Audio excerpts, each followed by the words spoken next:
Well, welcome back to our 101 critical days of summer, our safety series. That we just need to think about safety a little more during this summer period, right? We need to slow things down. So we're going to continue on with the series that I have. Once again, you've probably heard all this information, but there's a reason advertisers repeat stuff because it'll probably stick. There's a reason that we're going to repeat stuff because it'll probably stick. Okay. Remember, if it's fun, there's probably a safety issue somewhere involved in there. So, without further ado, let's get on. And we're going to be talking a little bit about heat and sun safety and a few other topics. So, let's get on with that. So, heat and sun safety, heat death. They sneak up on you, but they are deadly. When I was in tech school, all these years ago, 47 years ago, during tech school, um, we, the Air Force would have these different colored flags, black and red and yellow, telling you what the threat was. Because I was in security forces, they didn't really apply to us. We had to go out and train in the heat. And one day, one of our guys went into heat stroke. And fortunately, there was a mobile vendor that served food and drinks, happened to be near us. We commandeered his vehicle, dumped all his food out, threw this guy in the ice, and took him to the hospital. And he survived. But that was one of the first things that we had to do. So, heat-related illnesses could be something very basic, but can sneak up on you later in life is sunburn. You can get heat cramps. You can get heat exhaustion. I've been in heat exhaustion when I went to Turkey, coming from North Dakota where it was minus 90 degrees to Turkey where it was 90 degrees. I fell into heat exhaustion and heat stroke. Okay. And basically, this is your body. It's not cooling properly, and the temperature starts to rise. And if not taken care of, it will kill you. Okay, so you can prevent it by taking a lot more breaks, making sure that you get out of the sun into some shade, making sure that your body has the capability of sweating and allows it to evaporate and to properly cool your body, and consuming water. Um, you don't want to overdo the water, but you want to do enough where the body is able to cool itself. Okay. So, just good things to do, right? If you have some elderly people around you, and we're going to get some brutally hot days, historically, as I've been in Rhode Island, we've gotten some really hot days. And making sure that there's plenty of ventilation, making sure that you check on people, especially if they're elderly, disabled, they can't get out. Make sure that you take care of them. Don't leave people alone in the cars. I remember once when I was on a family trip, my dad was working, and he left the car running so the air conditioning could work. Uh, but we didn't know enough about this, and there was some assumptions. But my mom and my brothers and I, we were in the car, and it was brutally hot. And there was an expectation of the air conditioning working, but it wasn't working like it should. Um, that could have been deadly. So, uh, fortunately, my dad checked on us, gave us a little bit more instruction, and we did okay from there. Okay. Um, Knowing when to exerting yourself in the morning, later in the evening, right? Those are probably the best times. hot day of the summer, better to take a siesta, right? Go out and relax. Making sure that you are drinking water, that you're replacing the salts and minerals, right? The electrolytes. Gatorade is great for that. There's a lot of other drinks and stuff, right? Having loose clothing, a hat, um, getting in the shade when you can, those are important, right? Having fresh water, even for your pets, right? Your pets, um, they toil for this and they can't tell you. So making sure that you take care of them. Okay. Heat issues. Get folks to a cool place, cool water, ice packs, right? You're trying to cool down the core part of your body, right? So anything that's running around your neck, your groin, armpits, right? That pulls blood to your core. Use that to cool off. Okay. Don't overdo it. Basically, it is your body's good about telling you that you've done too much. So get in the shade, drink water, drink something with electrolytes. Try to let the cramps go. Right. Do all those things. Okay. We're not invulnerable. Um, we have learned a lot. There's a lot of folks that are mature that are dealing with issues with sun, um, skin cancer, because we didn't properly take care of ourselves when we were younger. Right? We're smarter now. Putting sunscreen on, making sure that we put that on. It wears off, so we got to do it a couple times, right? You go swimming, you go sweating, you wipe yourself off, put more sunscreen on, um, and making sure that you have the right level of sunscreen, um, even on cloudy and cool days.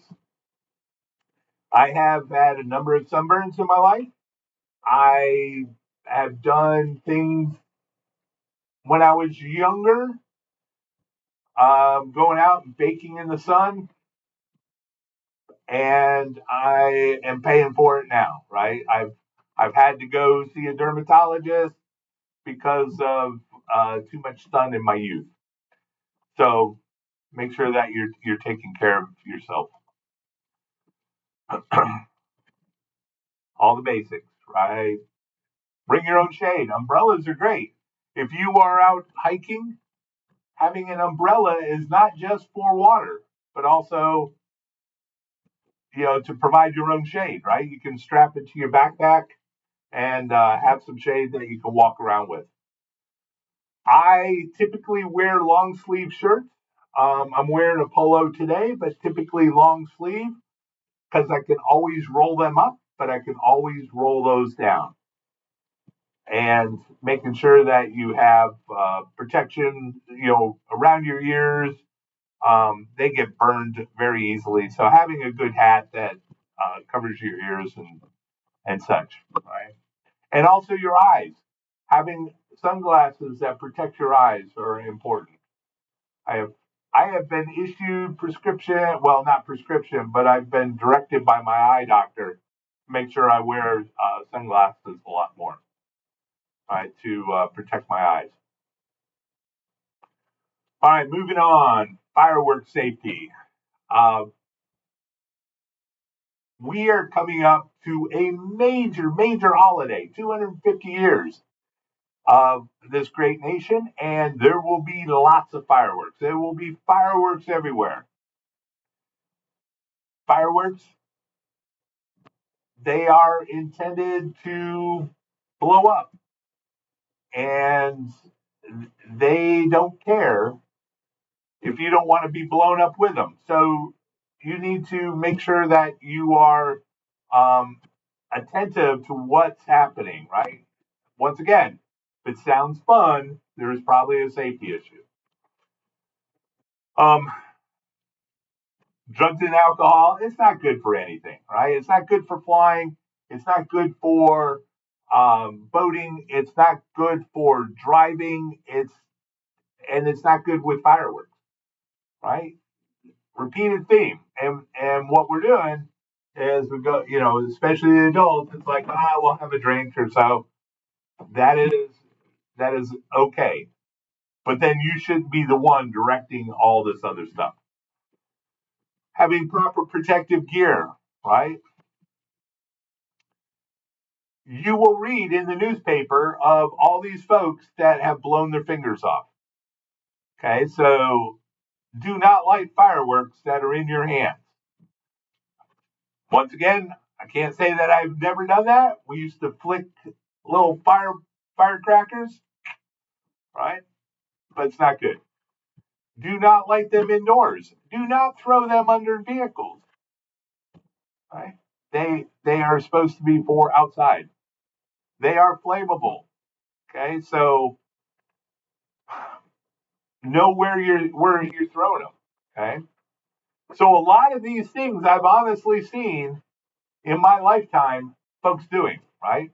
I've seen them where they've thrown them at other people, right? Sound fun, but there's probably a safety issue, right? Never lighting things in a container.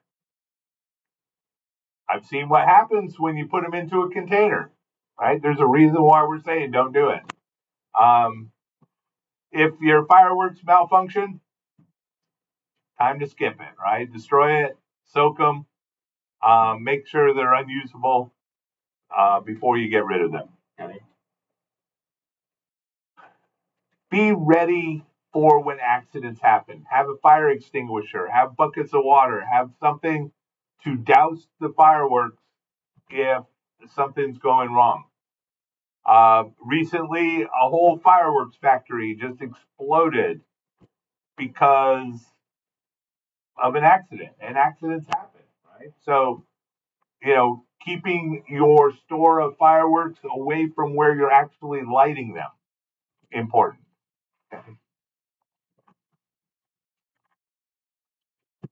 Sports related accidents, right? Folks are out there doing cool stuff, right? It's like the weather's nice, time to go exercise, time to get outside, get on our bikes, go hiking, go play basketball. All those things happen. And during this period of time, accidents increase. Make sure you're warmed up. Make sure that you've loosened up before you go out there and do that. Make sure it's within your capabilities. A lot of accidents happen on weekends, right? Because folks are not exercising properly during the week, so they go out and play softball, and then they end up having an injury to a body part because they forgot what age they were, didn't have the right equipment, and we're trying to win. Nothing wrong with trying to win, only if you're capable of doing that. Okay? Going out, exercise, CAP, cadet, especially cadet program, we are emphasizing exercise as a healthy way to go through life. I've had my ups and downs. I try to exercise regularly. Um, Try to get up early in the morning. But I know that if I've gone a couple days without doing that, you know, I'm I'm I'm not performing at the same level I was when I was, doing it regularly. So make sure that you're doing all those things, right? Plenty of fluids. If your body's telling you about pain, um, kind of listen to it. Adjust your exercise accordingly. This is a big one. Walk, jog, or run on sidewalks facing traffic. Facing traffic. Okay. With the bike, you're going with the traffic. But when you're walking, jogging, or running, you're going against traffic. Okay. So, and having clothing that people can see. Can't tell you how many times we get late at night, folks are crossing roads, can't see them because they're wearing dark grays or blacks, and you just can't see folks.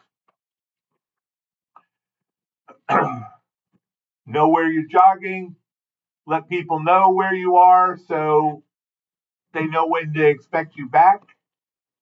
Okay. In terms of personal safety, try to jog in open spaces, right? Because you don't want to be in a place where somebody could attack you, and um, just just be aware of your environment, right? Um, Having a whistle, great idea, right? To let people know if you need help. Okay. Do not run distracted, right? Um, with your headphones on, you're totally focused. You are not paying attention to what's going on around you. Okay. So ideally run with other people, right? It makes it more fun anyways, but it also makes it more secure. Bike safety, wear the proper gear, be visible, wear the proper gear, understand that legally cars are not supposed to run you over, but can't say everybody follows that, right? Sometimes cars get too close. You're going to ride with the traffic, not against it. Um, know your hand and arm signals, use them. I know in Rhode Island, we're a little hesitant to use our blinkers, but I would say use them. Avoid riding at night, right? You are supposed to make sure that you have lights on that you can be seen. Lots of bike deaths. Okay. Knowing how to fit a bike for you, how far the seat is supposed to be up, based on where your pedals are, all those things. If you got stuff that you need to carry, either strap it to your bike or put it in a backpack. Make sure everything's on your body is not loose that can get caught in the chains, and just go out and have fun. All right, we'll come back to this one. We are going to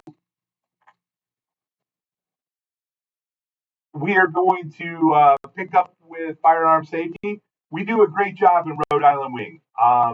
The team that puts on the firearm training does an amazing job, but we're not always in a secure facility like what we have. So we'll come back and talk about firearm safety, and we'll pick you up in the next video.